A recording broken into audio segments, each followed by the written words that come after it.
Hi guys, welcome back to the channel. If you're new here, my name's Brett Manning. I'm trustee of the New Aussie Constitution Trust. New Aussie Constitution is a draft proposed replacement for the current Australian Constitution, and it's been developed outside of government and outside of political parties. We get quite a bit of feedback, which is very useful in looking at making improvements to the draft for the New Aussie Constitution. But concerns we received this week centred on the election of the head of state, and under the New Aussie Constitution model, the head of state would be elected by the people and would be an Australian head of state.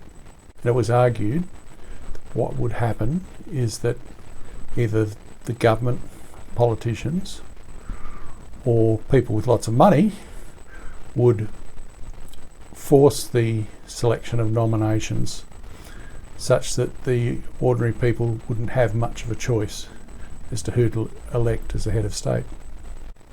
To take a step back for a moment, the New Aussie Constitution proposes separation of powers. So the Parliament would determine the laws. The executive government, run by a Prime Minister, just like we have currently, would determine the operation of the government day to day in accordance with the laws that have been set down by the Parliament. And the role of the head of state would be twofold.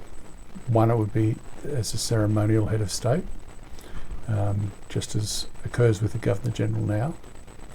And the second role is obviously protection of the Constitution and its operation. So it's a fairly important role, but it's not a role like the American head of state, who is the president, where the president has powers, executive powers. The executive power in the New Aussie Constitution would be with the Prime Minister and Cabinet. And under the new Aussie Constitution's proposal, the head of state would still be called the Governor-General, but it would be an Australian, and an Australian elected by the people. So the role of the head of state would be statesperson-like, and would hopefully be one that is above politics, day-to-day politics. So when we looked at how would we elect such a person to represent Australia as the head of state, we actually looked at creating a nominee pool from two separate sources. So one would be from the Parliament and the politicians that have been elected by the people. So the Parliament would nominate up to 15 people for consideration, and once it was determined who amongst those 15 were qualified and willing to serve, then it would go to a vote in the Parliament, both houses of Parliament, with each MP having a vote, and the top 5 votes, assuming that they received at least 10 votes in the joint sitting of Parliament, the top 5 would then go through to a nomination pool. The vote in the Parliament would be conducted by the Australian Electoral Commission, and it would be a secret ballot. And the existing head of state would validate the vote. And that would give you 5 of a pool of 10 going through for election to the Australian people. The other source of nominations would come from the people, and this would be done electronically through the Australian Electoral Commission. Any Australian voter can nominate a person to go into this pool for election for head of state. Each voter can only nominate one person. So basically this would be open for an extended period of time for the people to register their nominations. Once the nomination period closes, the Australian Electoral Commission would look at any nominees who have received more than 5,000 nominations from across the country from the Australian voters.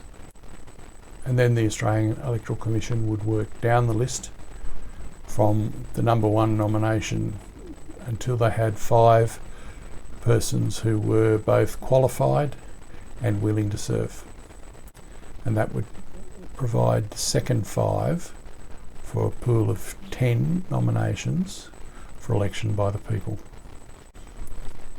And at the election time, Australian voters would have a choice from those 10 candidates of who to elect, and each person would get 1 vote. The nominee with the highest number of votes from across Australia would become the next head of state. Now, the idea with having nominations coming from 2 sources is that it stops it from being politically driven. It gives an opportunity for Australians from all walks of life to be nominated to be the head of state. And this sticks with the statesperson-like theme of the role. Now, as to the concerns about political control and financial control, these can be an issue. It is possible that the nominations that come from the Parliament will be politically motivated, but that's why there are another 5 nominations that come from the people. Likewise, it's possible that the 5 nominations from the people, at least some of those, are driven by perhaps a rich individual who can have massive advertising, who can pay people to effectively nominate them. But that is likely to be only true of a few candidates from that pool. And that'll be offset from people who are just very popular Australians. We'd be looking for the person who represents Australia as a head of state to be a popular person with Australians that represents Australian values, and somebody that we can trust, because half of the role is about protecting the operation of the Constitution.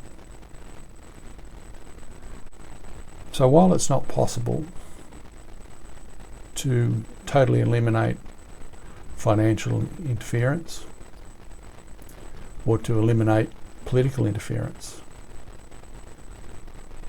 it is possible, I think, by splitting the nominations and establishing it in this manner, that we will be able to give Australians choice. And at the end of the day, securing the vote against 9 other candidates in a popular election is going to make it very difficult for somebody with disproportionate financial influence or disproportionate political influence from swaying the vote in their favour. And so the critical thing is to make sure the Australian people have options. And I think this model achieves that.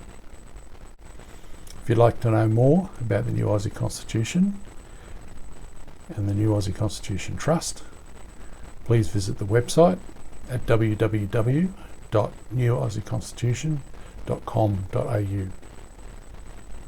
Thanks very much for your time.